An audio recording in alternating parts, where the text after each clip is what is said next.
ويشقى ما تضصدقي نكالا غيسنا بريديس أبريديس ويشقى ما تهلك ضي ولي ويوسع وخميس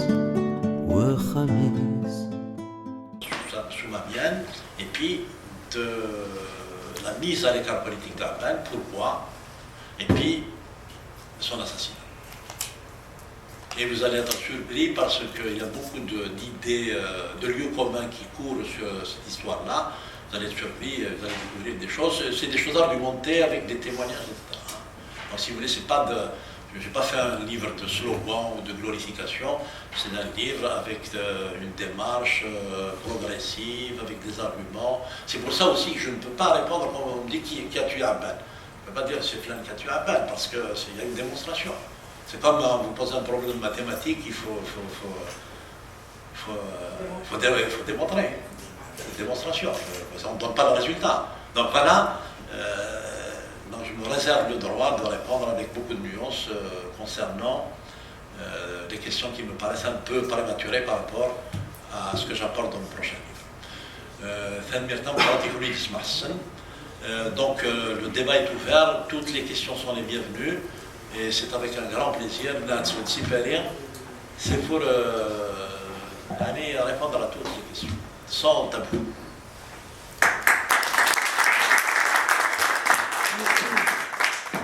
مساء بان تنمير ثانقرات يمين ستيلي راس ديالي عبان نظام من قراد انسو اسنيني تنمير ثانقرات الى فونداسيون ثيري وديان يسراق الميكيا إذا يتسكانك أسراق ديالهم دي أوتاوا عندني بلي دي أوتاوا إنجلا يحكاثيد تسقاموش يسراقين أكاواش أو تيريوا أكاواش لافوس دقفوس إيه يستقسين ما ولا شو غيليف أنا رو اسماون لكن خدمني يجدود يلحان في الموسني أكد الصرفقة ومن بعد يلي ونادي في كاس تقصية مساء بان بالعيد أدير يوستقسين رزقك رزقك المير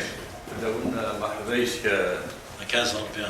M. Abben, que j'ai eu l'occasion de rencontrer entre 86 et 89 à plusieurs reprises à l'hôpital Tetsaïen. Oui, un peu avant, alors, un peu avant. 86 à peu près. Fort déjà, c'est bien. Donc, félicitations pour la présentation à Abben. Moi, je m'interroge sur l'héritage d'Abben Arban, finalement, c'est quoi? Et qu'est-ce qui dérange dans l'actualité présentement? Donc, moi, je pense que réduire Abben à des conflits individuels avec Ali Kafi, avec M. Khalil Ali Latay, qui que ce soit, c'est réduire la portée et la vision rassembleur et fédératrice de Abben Arban. Abben Arban, il avait des principes, comme tous ceux qui ont initié la révolution, c'était l'indépendance. Et sa façon de procéder, il a pu rassembler toutes les forces, que ce soit les ulama, vous les avez omis un peu, que ce soit les communistes de l'époque, etc. Et il a pu fédérer tout ça, et c'est ce qui a fait que la révolution est devenue une révolution populaire où tout le monde a participé. Il n'y a pas eu d'exclusion, lui, il a été inclusif. Ok, donc moi je pense, pour lui, le présent et pour l'avenir, rester dans les intrigues individualistes, Abben X, Abben Y, c'est de le rabaisser. Hein? Donc, et c'est ce qui manque actuellement, et même pour le présent en Algérie, c'est des projets fédérateurs où les forces en Algérie peuvent se rassembler sur des échéances, sur des objectifs précis. Chose que le pouvoir actuel fait pour diviser tout le monde. Deux, si je vois quelques écrits ou quelques phrases qu'il y a ici, c'est comme si Ben Bella a été préparé par la France pour qu'il soit le guide et le leader de l'Algérie post-indépendance.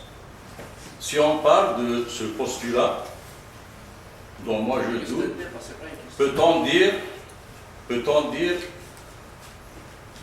que Abban, que certains soupçonnaient de négocier avec la France, chose qui a fait tout à fait à son honneur, même en état de guerre, les gens négocient.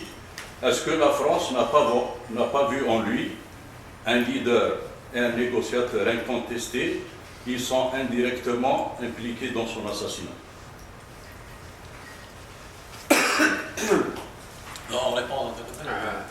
Donc la question, bon, il y a eu tout un préambule.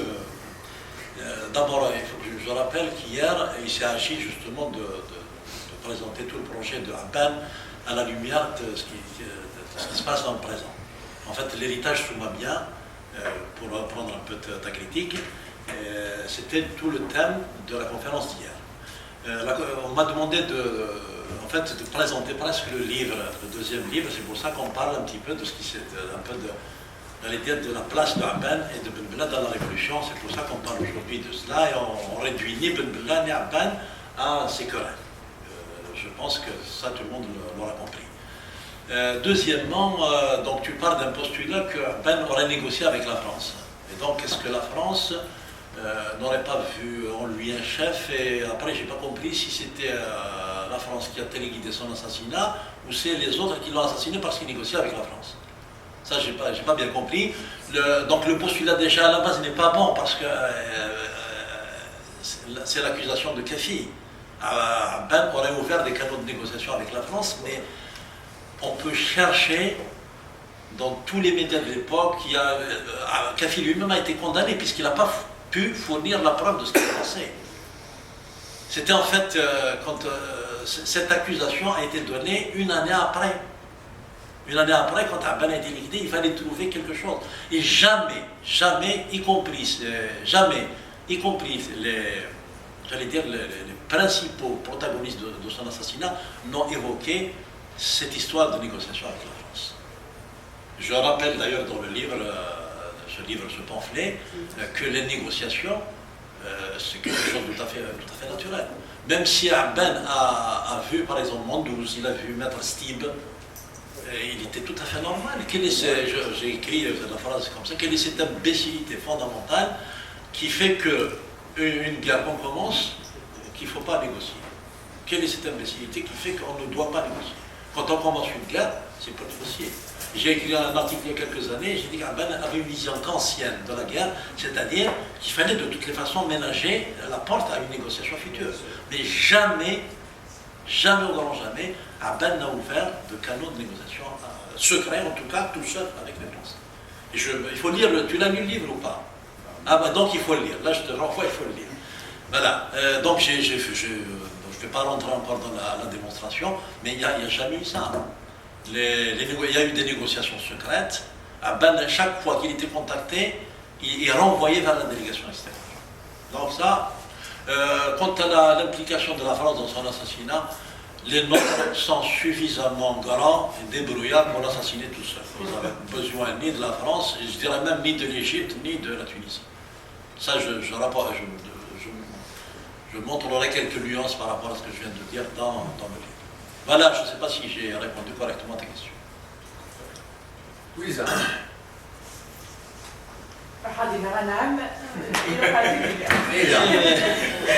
خاصني داير قال تدير الجدود لنا قال تدير الجدود فما با فير لا بيريفيكاسيون لا وي وي الغالة خاصني ها في كلا غادي هذاك بدو في غالة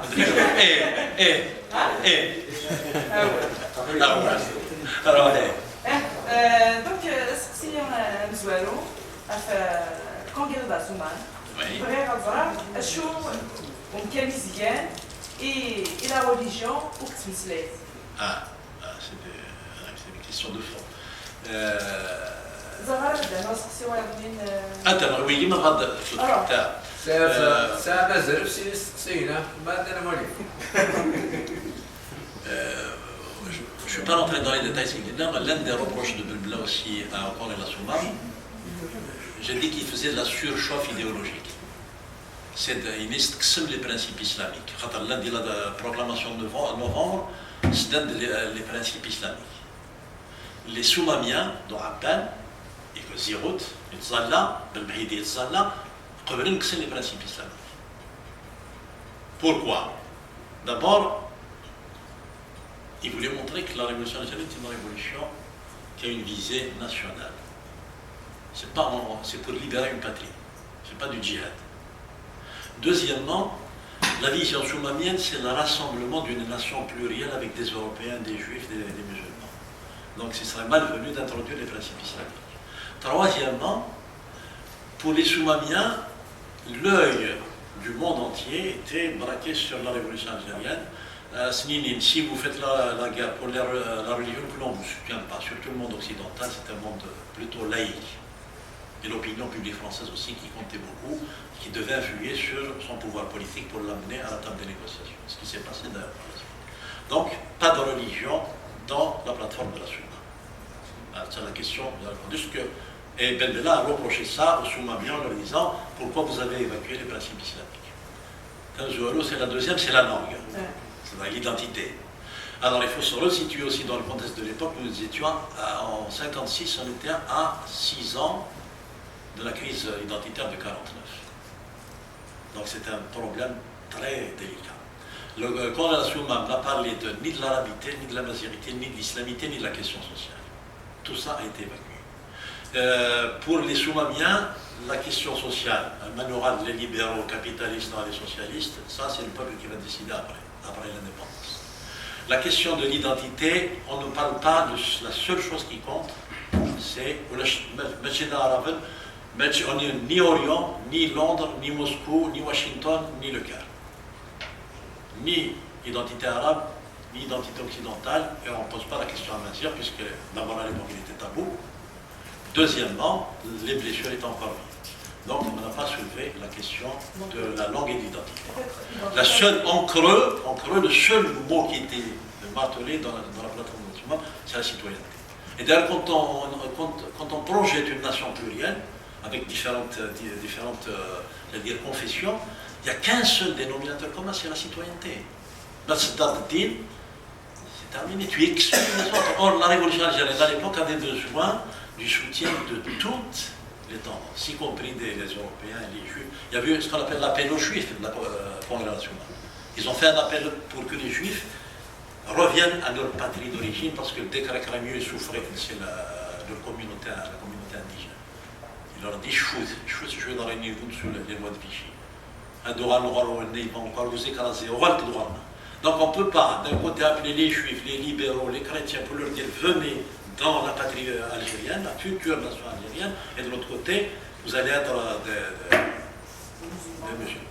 Donc stratégiquement, c'était utile d'évacuer tous ces thèmes-là. Et puis s'ils avaient posé ces questions-là, c'est une façon de se tirer une balle dans le pied. La révolution aurait connu oui, il l'aurait exposé, bien sûr. Et on ne peut pas, d'ailleurs, même Zirout, il n'a rien dit.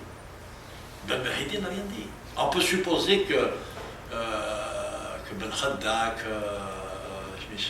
Dahalou, c'était des laïcs, mais Ben Mehidi et Zirout étaient vraiment très... Ils n'étaient pas du tout laïcs, ils n'avaient pas du tout de vision laïque.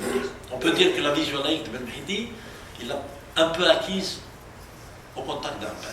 Abban réfléchissait nation, Ben Mehidi réfléchissait plutôt Oumma.